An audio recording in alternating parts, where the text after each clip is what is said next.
All right, everyone, let's go ahead and get started with Illustrator. First off, I just want to say that I will be working on a Mac, and for the most part, it's going to kind of be the same, but there might be slight differences. So I will try and point them out when I remember to, but you might also just want to Google what the differences are. Like if I give a keyboard shortcut, you can Google that keyboard shortcut and ask what it is in on the Windows platform. All right, so first things first, we got to go ahead and open the program. If you are on a Mac, I find the easiest way to open anything is to use the Spotlight search. So up in the right-hand corner, you'll see the little spyglass. The Spotlight search bar opens up, and I just go ahead and start to type Illustrator. As soon as it pops up in this top line, I can just hit return, or I can double click from the list over here on the left.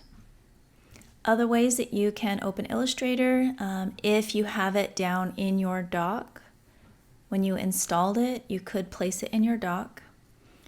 Or the long way is when you are in the Finder, if you go to File, New Finder Window, from the left-hand column, and if you are on a Mac, this window could look different. There are these 4 views here that you can choose from.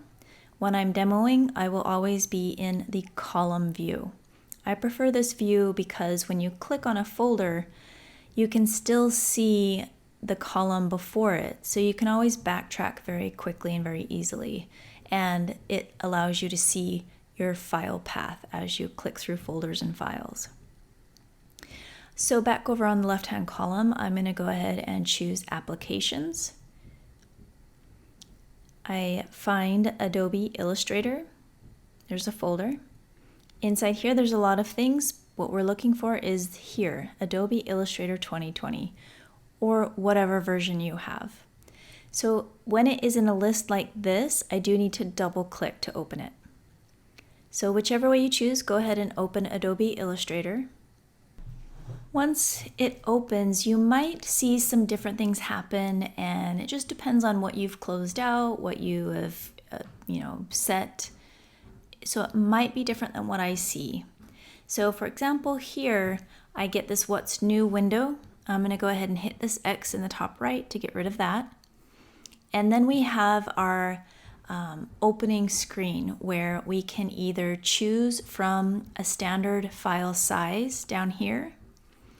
We could choose Create New or Open. So if I already have a file I've been working on, I could choose Open. That would allow me to navigate to that file and open it. Or we don't have anything that we're working from right now, so that means we would want to choose Create New. That gives us the New Document dialog box. Up in this top bar, first we see Recent. As soon as you begin to create files, that will start to populate. If you find that you're creating the same type of file with the same settings, you can save those. That would be found under Saved once you did.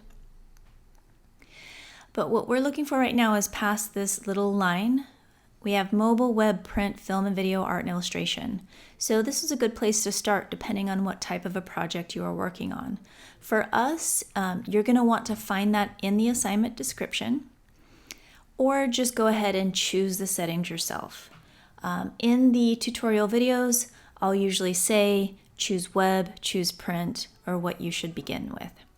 For now, I'm going to go ahead and choose web from that top menu. That shows me some very common sizes for the web here on the left, but then I have the settings that I can change over here on the right.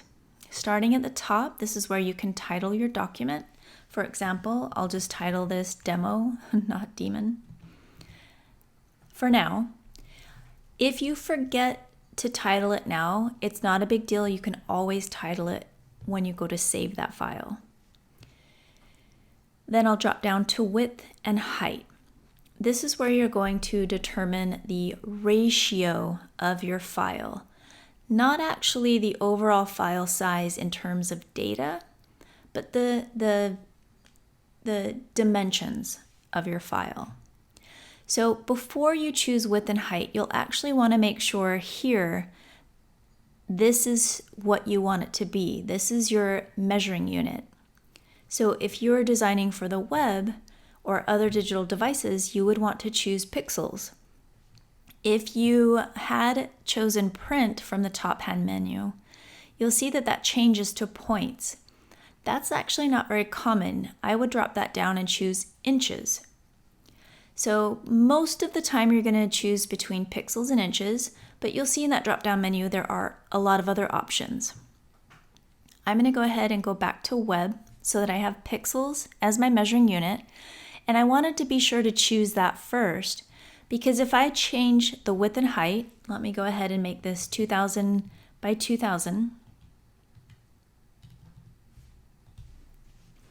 and then I change the measuring unit, I sometimes may or may not get that to equal out. Sometimes it will leave it as pixels and sometimes it won't. So this actually turned out just fine. This means it's 27 inches. I'm gonna go ahead and change that back to pixels. So you'll see your orientation here. I can choose what is called either a vertical orientation or portrait. And over here we have a horizontal orientation, or what's commonly referred to as landscape. I'm going to go ahead and choose either because at this moment I have 2000 pixels by 2000 pixels set for my dimension, which is square. So it actually doesn't matter what orientation I choose at this point. Next, I take a look at artboards. I'll show you later what artboards are and how you can manipulate them. For now, let's go ahead and just start with 2. So I'm going to go ahead and tick up that arrow to 2. Anytime you see the arrows, you can tick up or down. Sometimes you'll also be able to type in the box itself. So if I did want to change that, I could. Next, we have bleed. Bleed, you really only need to worry about if your output is to print, not that you're wanting to upload it to the web or other digital devices. When printing, if you have elements of your design that you want to be full bleed, meaning that they extend to the outer edges of the page, most printers can't actually do that. So instead, designers must compensate for the image being printed and then cut down in order to be full bleed. So sometimes that might be 0.125, it might be 0.25. We can go ahead and I am going to have you dial it in so that we can just take a look at what it looks like. But if you are going to print, you would want to make sure you know what the printer needs. And if you're working with a client or a commercial printer, they will tell you. They'll actually tell you most of these settings that we're setting right now, what they need from you in order for them to print properly. So if you're doing a digital design that will never be printed, you don't ever need bleed. But I'm going to go ahead and add bleed again, just so that you can see what it looks like.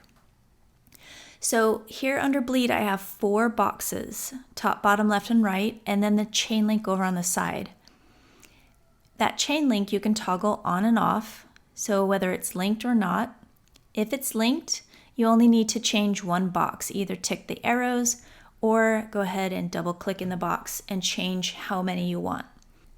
Pixels are a very small unit of measurement, so ticking the box up and down would actually take a really long time. So I'm going to double click and then I can go ahead and add in 50 pix. So 50 px, and then when I hit tab, it will apply it to all those 4 boxes because they are linked. Most of the time you do want the same around all 4 edges, but if you don't, you know you can always unlink it there. And a lot of times you will see that. For example, next we're going to drop down advanced options. And just to point out here, this little arrow next to advanced options, if you see that, that means you can reveal something else. And if you click it and reveal, then you'll see the arrow points down, which means I could click the down arrow and hide if I want to. I'm going to go ahead and click it to reveal, and I see a couple of other options here. So next we have color mode. Color mode is going to be based again on what your output is going to be. If you're going to print, you would want to get that setting from the commercial printer. Some printers are RGB and some are CMYK. CMYK is a bit of an older process, but it's still around, so you do have to be sure. In this class, however, we're always going to choose the color mode of RGB. RGB is the color mode of all digital devices. It's the color mode of the web, and it's the color mode for a lot of printers as well. So color mode RGB. This raster effects. If you're used to working in a program such as Photoshop, resolution is really, really important when you're creating your file. It's pretty much absolutely dependent on it. With Illustrator, it's not. So if you are used to Photoshop and you're looking for somewhere where you're trying to dial in resolution, it looks like you're doing that here, which you are, but not in the same sense. In Photoshop, it has the setting where you can dial in the resolution and it will embed it with that file. What we're talking about here is if you're going to bring in raster images into this vector file, what resolution do you want them to come in as? So then you could choose. If it's for the web or other digital devices and it's all just standard, 72 is normal. If you're trying to do it for a high-res screen, you're going to want to go up to 150 at least. If it's 3K, 4K, retina display, anything like that that you're trying to design for, then you'd want to go into high 300 ppi. I'm going to go ahead and keep it at screen 72 for now. But again, that isn't setting the resolution for this file. It's setting it for the raster effects if I am working with raster images. Preview mode, just go ahead and leave it to default. So just to review, I hit web at the top. I titled it demo. I changed the measuring unit to pixels, or at least just checked to make sure it was. I set it 2000 pixels by 2000 pixels, which means the orientation doesn't matter. I ticked it up to 2 artboards. I added a bleed of 50 pix on all sides. I dropped down advanced options. I chose RGB color mode, and I can go ahead and hit create.